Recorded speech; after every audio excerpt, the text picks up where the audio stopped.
Magandang umaga po, Mel. Good morning. GM, Milyon-milyon bang mga tagapakinig? Milyon! Mahina na milyon.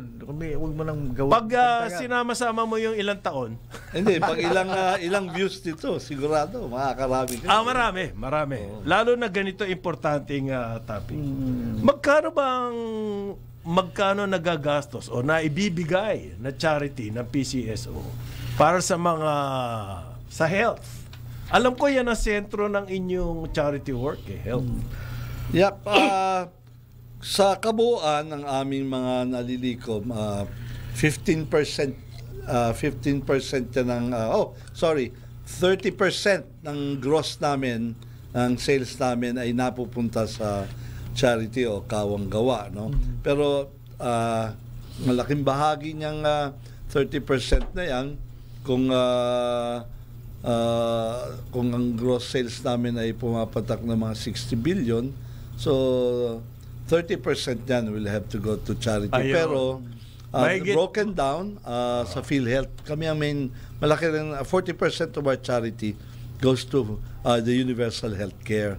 Ayun. Sa bukod sa tumutulong na kami through the Philippine PhilHealth, meron din kaming sarili namin. So, yung sarili nyo, yun yung mga gamot, mga ganyan. Yes, mga medical assistance sa mga medical hospital. Assistance, yan. Nasa batas ba yan, yung ganyang percentage? O can you somehow deviate from that? Doon sa universal healthcare, kami ang inatasan na magbigay ng ganyan. Mandated by the universal healthcare na 40% of our charity will have to go batas to sa batas po yan. Doon sa yung babaguhin daw yung universal healthcare, hindi naman kayo apektado ron? Hindi ako familiar yan sa mga amendments. Okay. Ano bang mga meron silang gusto yung mga clinics itatayo, yung mga ganon. Medical assistance medical program, assistance. Na-cancel yung BICAM meeting lang. Hindi ibig sabihin hindi na itutuloy ito. Pero wala na kasing oras yung universal healthcare po. Sinasabi hindi pa nadidiscuss mabuti yung mga amendments diyan. Pero meron ba kayong paraan para tumaas pa ang inyong naibibigay sa healthcare? But mahalaga sa amin na yung aming source of funding, yung games namin, ay kailangan namin ma-improve yan. Yun lang naman po ang aming pinanggagalingan ng revenues, yung aming mga games. No? Okay. At actually, malaking tulong din kung masusuportahan tayo national government sa mga innovations na pinopropose namin. Pero yung pinakamadali dyan, kung mabigyan ng focus yung illegal gambling. Illegal? Yeah. Ay, nako. Ang hirap. Yan talagang kasi iba na ngayon. Tall order. Meron na sa karsada, meron na sa lupa, meron pa sa cyber. Ang daming kalaban. Ang mabigat dyan Alam yung mo cyber. yung pigo na sinasabi? Ang dami nang pumapasok dyan. Okay? So, hindi lang loto ngayon ang pwedeng Although yung loto gaming namin mismo, binubukis na yan. Meron na rin. Nakalagay na sa Facebook, nakakatawa dyan kasi So ano ba pwedeng measure na mawala? simple lang ito kung seryoso tayo. The payment platforms, kailangan managot. Ang payment, para bang yun Sila ang nangyari? enabler niyan without mentioning, sila ang enabler niyan. If only the Bangko Sentral would focus at higpitan yan, makakakuha tayo ng buwis. Parang nangyari doon sa e-sabong. Posible lang yung e-sabong dahil sa GCash. Yan po ang naging kwan. Ang balita ko nga dyan, meron silang na-develop na programa, yung GCash, na para sa gaming. Sabi nung kanilang CEO, hindi, lagay nyo sa e-sabong yan. Kaya sumikat ng gusto yung e-sabong. Yan, single. Madaling-madali yan. Kung managot ang payment platforms sa paggamit, kasi ang hirap ang laking porsyento. Dumali no? Masyado. Hindi pa matrace. Kayo ba may online na services or loto o Nagpapa-approve kahit kami ng para ma-facilitate naman yung pag may bagyo, hindi makataya ang mga tao. Pag may COVID, hindi nakakataya. Bakit daw hindi ma-approve? Hindi pa namin alam, pero hindi kami tumitigil. Kami na lang po ang namumukod-tangi. Yan nga ang sinasabi ko sa iba. Kasi ang nagbibigay ng online, Pagcor, na lisensya. Ang alam ko, marami nang nakakakuha niyan ng online gaming. Kayo, hindi pa kayo makapag-online? Hindi pa kami gaming. We're only after the payment system. Hindi pa gaming yung online? Hindi pa gaming yan. We're just dun sa pag nagbayad ka, baka pwede naman kaming payment platform na electronic payment pa lang. We're not talking about games. Yung games namin, ganun pa rin. Manual? Ganun pa rin. Pupunta pa rin sa mall? Hindi. Meron kaming draw na manual. Yung kanila kasi ang tawag dyan, RNG, Random Number Generated by the computer. Ayun. Sa amin... Hindi ba nagmumukhang lugi kayo? Sa akin, dehado kami. Dehado kami sa taxes. Let me count thy ways. Pero para lang malaman ng tao na sa amin nangangarap ka pa lang, binubuwisan ka na eh. Pagbayad mo ng 20, may documentary stamps na 20%. Magkano yung documentary stamp? 20%. Sa bawat taya ko, 20%. Ang taas naman nun. Nangangarap ka pa lang nun Pag nanalo ka, another 20% ng DST.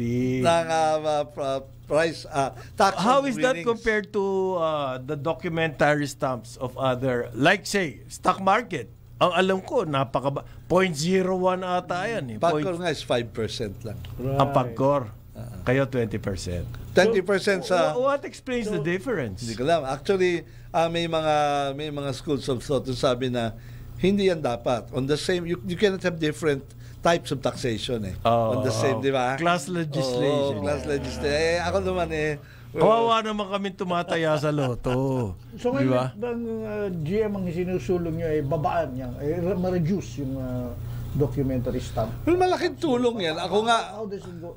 ang proposal ko i-transfer na lang sa winnings Parang I find it unfair na hindi pa nga nananalo Nangangarap pa lang Pag na-transfer sa winning, baka mas madaming gustong sumali. Yes. At saka, rightly so, nanalo ka na di ba? Ano ba naman buwisan natin yung panalo? Pero yung pangarap, wag muna.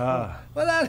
Nangarap pa lang ako Yan yung mga sinasabi. Anong ideal na doc stamp for an activity like the PCSO? Well, when PCSO was created, it was envisioned to be tax-free because all the income goes to charity. Ang alam ko nga, ganyan noon Bakit ba nauso yan, tinatax kang bigla ang PCSO? Well, hindi ko na alam. Yan yung mga policy makers natin. Susunod lang kami. Pero gusto naming sabihin, yun naman kinikita namin, diretso rin sa tao. Oo. Wala na. Hindi naman binubulsa yan Hindi na. Ibig sabihin, wala kaming retained earnings Wala kami noon. Wala iiwan namin for capex. Wala kaming ganun. Diretso na kagad kami for the charity. Siguro dapat andaling kolektahan. Well, that's one. Kaya ayaw nilang galawin yan. Kasi you have to assert this na hindi, ano pang babawasan yun, diretso na to sa tao that is our observations. Pero ang maganda naman dyan, all is not lost. Kasi ang kagandahan niya, pwede mo naman i-amend yung charter I'm merely saying na kailangan may study ba kayo na halimbawa babaan niyang kalahat, gawin man lang katulad ng Pagcor. Gawin 5%. Anong mangyayari sa inyong halimbawa total take? Malaki yan. Kasi if you're talking about wag muna on winnings, that would reduce it by 75%. Yung taxes namin. Or for that matter, it will increase by 75%. Di ba? Theoretically, yung yung binabayad namin doon. So kung sabi ko nga, yung ilalagay nyo sa winning. Kung 60 billion yan, you get 20, di 12 billion agad yun na napupunta ron. In fact, 15 billion yung the last na naalala ko ang binigay namin on taxes. Pati winnings na siguro yun. Pero can you imagine that kung anong kayang gawin nun? No 15 billion. Hindi lamang dun sa maibibigay sa charity. But kung hindi tumaas pa, makalaban nyo yung mga illegal. Nang mapunta iba pa yun. Yun ang gusto ko. Yun ang gusto ko mangyari. Yun talaga Kailangan Kung tumaas kasi ang premyo, malaki ang tsansa na maakit nyo yung mga nagpupunta sa illegal. Oh, especially ang Dito nakikita namin yan sa YouTube. Pag mataas na yung more than 200 na, pag malaki ang jackpot, maraming tumatawa. na ano nga yan? Dito nakikita namin yan sa YouTube. Pag mataas na yung more than 200 na, pag na 100 lang, marami ang dami nagko-comment tungkol sa nagagalit sila yung lone better lang ang nananalo. Wala tayong magagawa doon. Yun po ang lumabas Yan, hindi pa. Although I will tell you something, yung mga nagko-comment na ganyan, hindi ko mananaya yan. I guarantee you. Okay. Bakit naman? Kasi May kung tumataya 5 ka, ano lang, let's go logic. Okay. Will you bet on will you bash yung tumataya ka, inalagay yung mga pera mo So and that's your only hope to to be a multimillionaire. Will you bash that? Hindi mo ibabash yan. At the very least, hindi ka tataya. If you don't believe that, hindi ka tataya. So why will you bash something? Yan nga ang pag-asa mo. Kumikita sila doon. Tinatayaan mo pa nga on Kumikita bashing. sila sa bashing. Ay, yeah, So sino kaaway nyo? Bakit kayo gusto i-bash? Hindi. I think it's naman, politics. Hindi naman. Yun alam naman ng Pinoy Basta when you can, you will. So, yun ang ginagawa. Ang kagandahan naman dyan, hindi naman naapektuhan yung mananaya naman. I think kasi talaga namang may nananalo, no? Well, I'd like to, inaprubahan na po kami ng Malacanang kasi almost all of our activities are subject to the approval of the OP, no? We are now allowed and authorized to do our Lotto Bilyonaryo. Ayun. For 100 pesos, you will get the chance to win starting a minimum of 1 billion pesos. Meron na ba yan? Hindi ba? Ang approval pa lang ito. At sa ito. ano pa din yan? Sa mga Lotto outlets pa rin nakukuha? Yeah, ganun pa rin yan. Lotto outlets pa rin. Akala ko magkakaroon na kayo ng online... We did nag-dry run kami. It was very successful. At ang nakakuha ata is Bell Resources. Ano ba yung sa Bell Resources? Sa Lotto o baka private yun? I'm not sure. Bid out namin yan. Bid out? Sila nanalo? Yung PGMC ba yan? Oo. Pero hindi pa nagagawa. Well, nag-trial na. I think that's the way to beat the illegal Alam mo, hindi ba? Kung ang illegal, gumagamit na ng online, wala kayong laban doon. Pero malaking bagay for starters na hindi kailangan ng batas. Bangko Sentral lang. Higpitan niya lang yung payment platform. Alam mo, wala naman nagpapadala ng isa-100 piso Wala. 20 pesos. Makikita mo agad Mas lalo na yung nilalaro ng 50 centimos. No? Ibig sabihin, ano yung 50 ang taya? May mga taya online na as low as 50 centavos. Pang-addict talaga. Gagawin ka talagang addictive sa... Parang sabong noon. Ang target every 3 minutes, merong... Hindi, but even the amount ng taya is not good Pangtingi. Parang wedding na yan Pang mahirap na yun Dati kasi nakakataya akong 25 centimos ngayon, piso sa wedding. Ngayon, piso na lang. Piso na. Pero ngayon, doon sa mga payment platform, 25 centavos. Ang point ko, kung talaga ang payment platform ay talagang ayaw ng illegal, they would police their own ranks. Of course, that's crazy. Kumikita sila ron Tama. I'm asking for the moon, no? It's against their interest yan, Pero dapat man lang, pwede ka naman kumuha sa legal, pagkor nandiyan dyan, pero yung illegal, makikita mo kagad, dapat mag-red flag agad dyan. Pag 20-20, 10, 50, 100. Dapat magkaroon ng reglamento. Mag-flag agad yun. Dahil sino ba nagpapadala ng 20 pesos online? Except yung mananaya. And then, it's really easy kung gusto nila. So, baka magalit naman yung mga e-wallets. Sigurado. Because they're making a lot. Pero, ang talo dyan, ang gobyerno, walang buwis, tama, walang serbisyo. Kasi dalawang babayaran mo, yung share ng ng gobyerno sa taxes, tapos yung direktang tulong namin. Kaya nga siguro, hindi binababaan yung DST Yung nyo. DST tax, Dahil hindi nila makoleksyonan ng tax ito. Dito na lang natin sa Oo, PCSO. ito madali. Nandito. Laging ganyan yung legal ang pinaka-ipitin mo eh. Laging legal ang tatamaan eh. Laging legal ang ipitin mo kasi sumusunod yun eh. Ano ba pwedeng gawin para mababa yung doc stock? Oo. Sa stock market, binaba na eh. Kaya nga, kami na nga lang ang hindi. Oo. Ako, So, transfer na in lang. other words, nare-realize ng mga authorities na pag binaba mo yan, mas may Malaki- benepisyo. Mas may base. Mas Lalaki ang tataas base. sa lalaki Malaki ang base. Oo. Yung better base So, namin alam lalaki. nila yun. Yeah. So, in this case, ano ba ang Ako, ang pwedeng gawin? suggestion ko, i-transfer na lang sa winnings. Okay. Kasi walang problema sa winnings. Kasi right now, 20. Who do you have to convince? Well, the DOF people. Hindi ang Kasi Kongreso. revenue generation kasi nila yan program So, Kongreso din. Siyempre, Kongreso all taxation is Congress. Pero, kailangan manggaling sa DOF. Kailangan initiative. sponsoran nila. Oo. Ako, willing nga ako gawin nyo ng 30% ang winnings. Kasi panalo ka na eh. Sino ba magre-reklamo? Panalo Na may ako. tax pa. Oo, pero yung tumataya pa lang, yung sa gate pa lang, you're narrowing it down eh.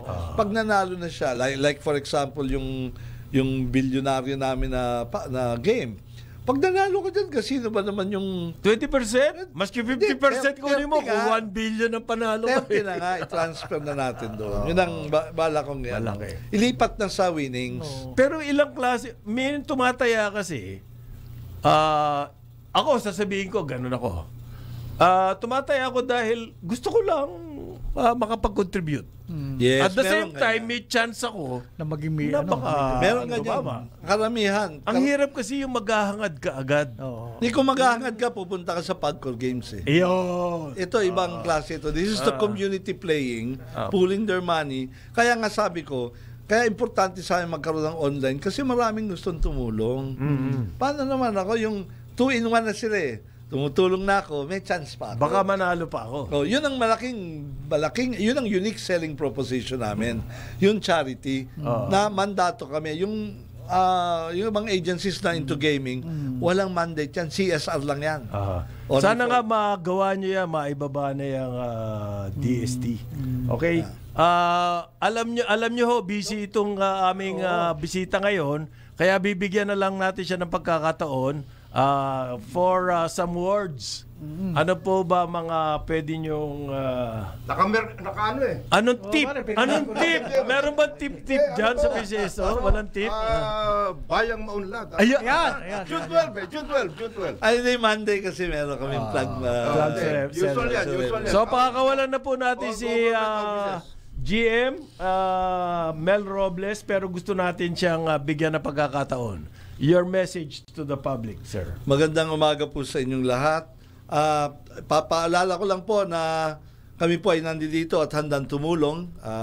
Bagamat mayroon din kami mga challenges. Hindi umuurong. Yun lang. Kaya sabi ko, patuloy nyo kung hindi man ho kayo tumaya, kami naman po ay nandito upang maglingkod, serbisyong medikal. Meron din po kami mga educational assistance na binibigay sa mga mag-aaral natin na pag kinapos na ho kayo, pumunta ho kayo sa amin, enrolled kayo. Wala hong academic requirement or standard na hinihingi. Basta kayo po ay kinapos sa inyong pang-enroll, pumunta po kayo sa amin, meron po kaming branches in Anong almost tawag sa programang yan? educational assistance. Okay. Pag magka-college, walang Yes, trabaho ang magulang. O kunyari nakapag-down ka, Struggling working student. amin Pwede yung last humingi. mile. Yes, so amin yung last mile. Galing. Huwag naman medisina at abogasya. Mahirap. Livelihood, wala Agriculturist. kami. Wala kami Ayan na. ang mga kailangan Wala natin. kami nun. I mean, there are other agencies nandiyan dyan. And of course, ang ating ambulansya, patuloy po tayo. Within the year, we are targeting 100% of all municipalities. Mabibigyan po natin ng ambulansya. Hoy, yung mga kaibigan ko dyan sa Apayao, baka wala pa Kailangan nyo, ambulansya. Ano na kayo dyan? Ha? Okay. Opo, itong year na yan ang aming makalimutan gagawin tayo. namin. Nung nakaraan po, administrasyon, 600 lang ang naibigay nila. Ito, midway po, mahigit 1,000 na po tayo. Wow. Nabula siya. Ambulansya na ipamigay. So, Yung bang ambulansya na yun, GMA? Umaandar naman. Hindi. May, anong requirement? May laman yun naman. May laman. Meron, at saka ano. kompleto naman po Kompleto yan. yun sa Kompleto emergency. naman. Tapos, ano Oo. requirement para sa munisipyo? Kailangan po ay, siyempre, Ang munisipyo ang mag-a-apply. opo, Oh, opo. yes, munisipyo. At saka in fact, yung mga city, hinuhuli namin dahil marami talaga munisipyong hindi pa nakakatanggap ng ambulansya. Ang Ever. city may pera eh.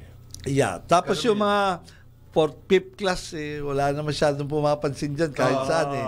Ito, hindi. Pati pabibigyan natin sila. Marami pong first time lang na nagkaroon. No? Hindi nila akalain na Laking bagay papansinin nun. pala sila. Yung meron kayong ambulansya sa town? Usually, gano'ng kabilis ba? Kung mag-apply, yung sa Kalinga Apayao, pag kumpleto sila ng... Pag kumpleto, kami right now, may stock kaming 400 units. Wow! Oy! So, for it's just a ano yan? matter of... Well, hinihintay lang namin sumumpa Completing yung the mga bagong requirements. mayor. Siyempre, Siyempre, pag outgoing ka, baka Fourth week magalit pala naman yan. yung Oh. incoming. Fourth week yan, fourth week. Fourth week. Pati yung Ano yun? Ano SPA, fourth week? Special, Nasa constitution ba yan? special, Fourth week? special government, yung mga nandoon sa BARM na hindi makonsider as Yun, province at this point, SGA ang tawag sa kanila. O baka mayroon din kayo. Baka pwede. Okay. Maraming po salamat. Maraming salamat. GM, sana nga magawa nyo lahat yung gusto nyong gawin. Lalong-lalo na yung doc stamps. Lalong-lalo na yung... Kasi baka magalit ang yung 20th, DOF. yung 20th Congress, abay mag-ano kayo, mag-ayos kayo dyan. Bakit? Abay, ang tignan ninyo, yung mga nakakatulong, hindi yung mga nakakaperwisyo. Ay, sobra ka naman. 8:34 ng umaga, Karambola, Aliw Channel 23 at DWIZ 882. Karambola sa DWIZ.